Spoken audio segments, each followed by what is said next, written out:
Thank you for coming on today. I appreciate you being here. And we just got done doing a hour 15, Hour and a half. hour and a half talk with the EOU esports program about self care in gaming and why it's important. So we're just gonna kind of briefly highlight some of the takeaways from that, so that way we can educate you, and then we'll start putting that into practice more on this show. So that way we practice what we preach, obviously, to be educating and put that forth on a larger scale than just our own local area. So,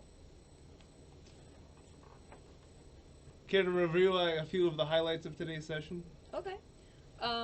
So the three things that we pretty much covered thoroughly were ergonomics, posture, and then forearm self-care. We led with forearm self-care because your forearms are basically the starting grounds for everything that you do with your hand in terms of motion. If you go like this, it's coming from this part of your forearm. If you go like this, it's coming from this part of your forearm. So we led with information on how that is connected and then how it is affected when you are doing self-care on your forearms to help loosen those muscles, giving you more efficient motion with your fingers. Hello, I'm PundaBear. DMAC kind of just asked me into this on a whim, and I have no idea what I'm doing here, but I am happy to be in front of you talking about self-care.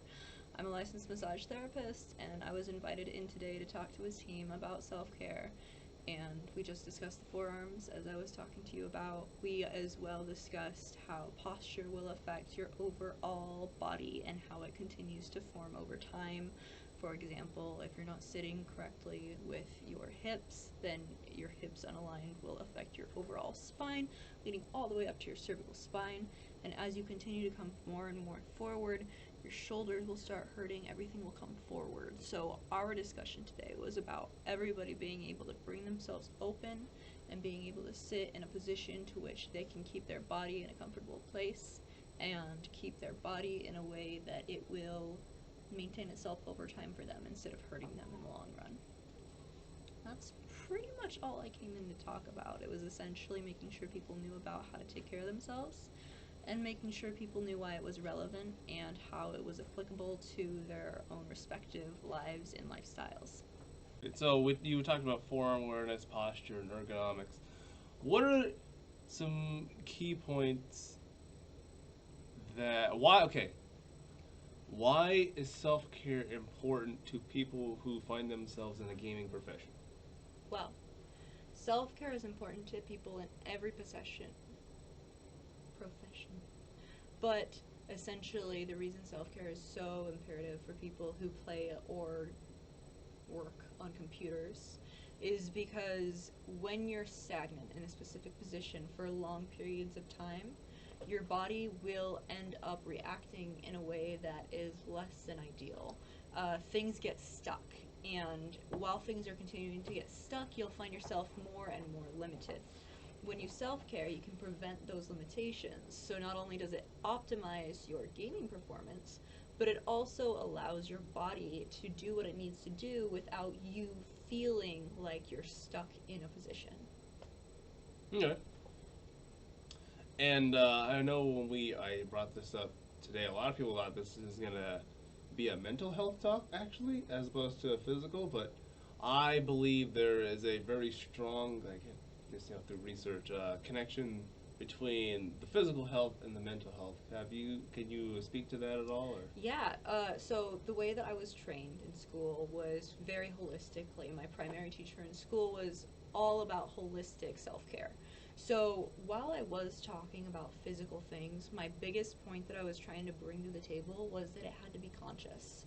So when you are consciously taking care of yourself on a physical level, that's actually giving yourself a mental self-care as well. Because the thing about a lot of mentalities, a lot of problems psychologically and emotionally and all that jazz, is when you start self-depreciating or when you start going into a place where you're only unplugging and you're never actually taking care of yourself, you continue to just go more and more down versus when you are actively taking care of yourself. Working out is one thing, but when you're actively making your body feel better, you're rewarding yourself for working hard and existing in general.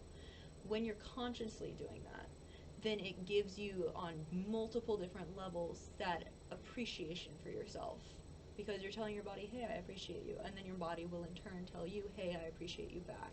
It's essentially you working consciously to let your mind connect with your body. So it's definitely connected, and that's where self-care physically is so relevant to self-care mentally.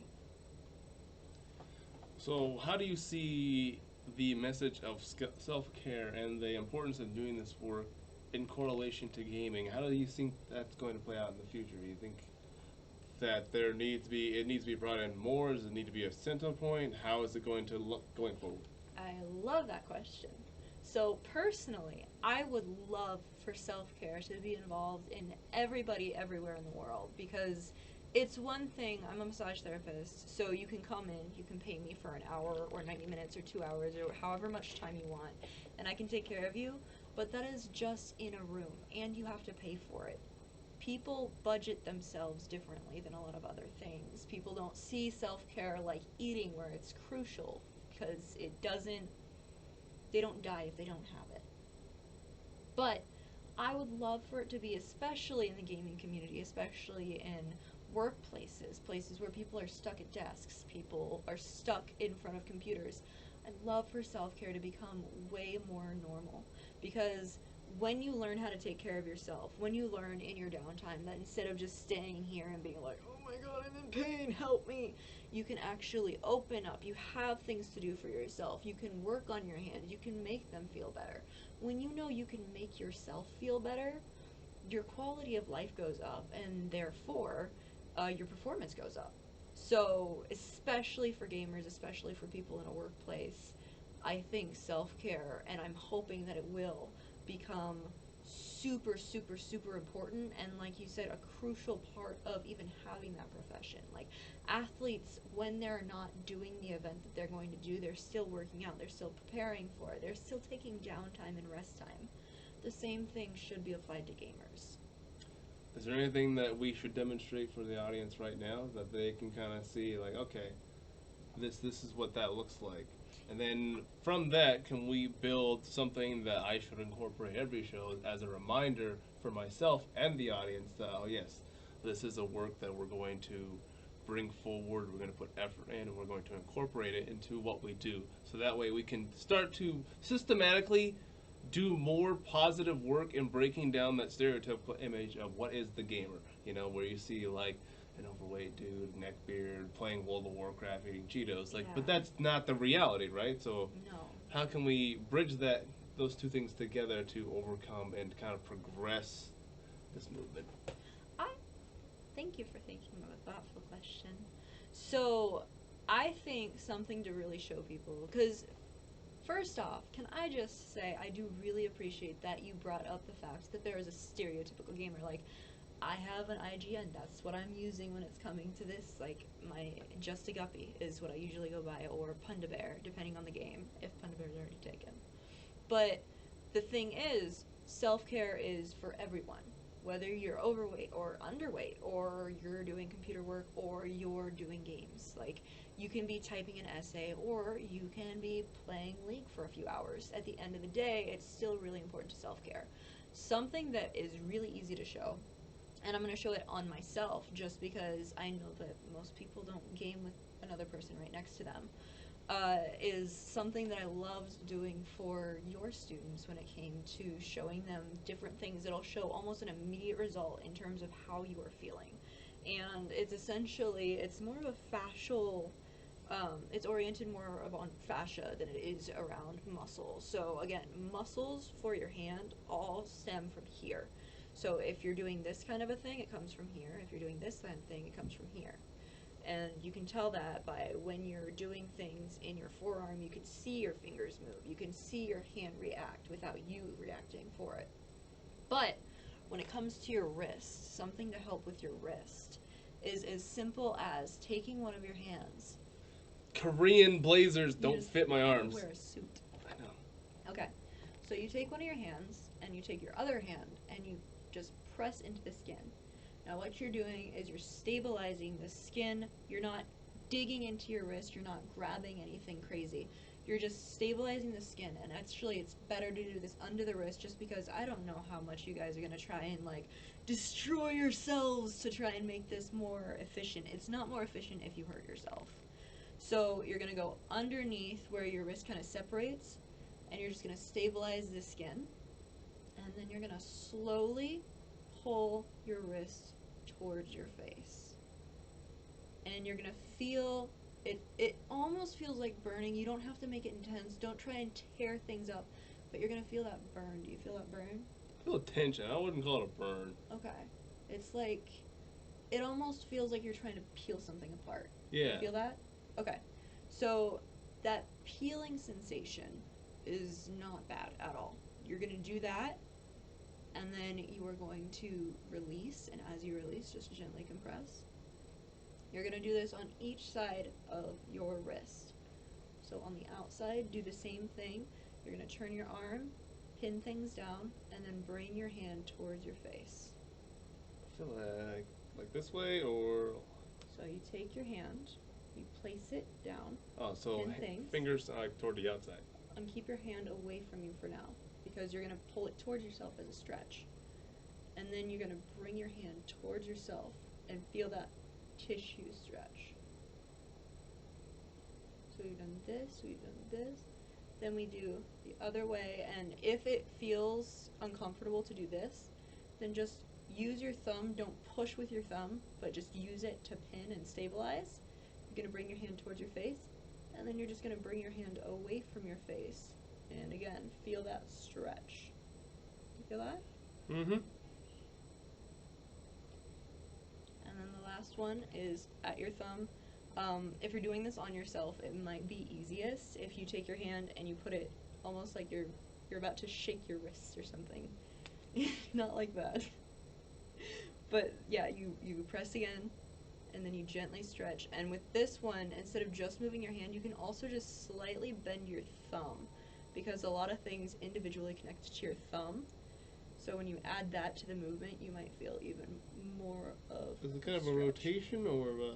No. So you're reaching, you're pinning, and then with your hand, you're pulling, and then you use your thumb to get just a little more. There you go. Do you feel that? Yep. Okay. Is that uncomfortable, or is that good for you? That's good. Okay. Do you feel the difference? I mean, we're about to find out. So essentially, you can do this for both sides. I know that one side might feel more comfortable than the other. I'm left-handed, so I use my left hand a lot more than I use my right when it comes to self-care. But both sides are equally important. Make sure you keep muscle balance in mind, because if you only work on one side and then the other side is stuck in a different position, you are going to feel off, and it will affect you over time. I don't really have any further questions. I'd like to thank you for your time. Is there anything that you want to ask us or feel is important for us to know as a side note? Yes. Not to ask, but just important for you to know. When it comes to self-care, it really is, it starts as a conscious effort, but it becomes a way to sustain yourself without even thinking about it in life.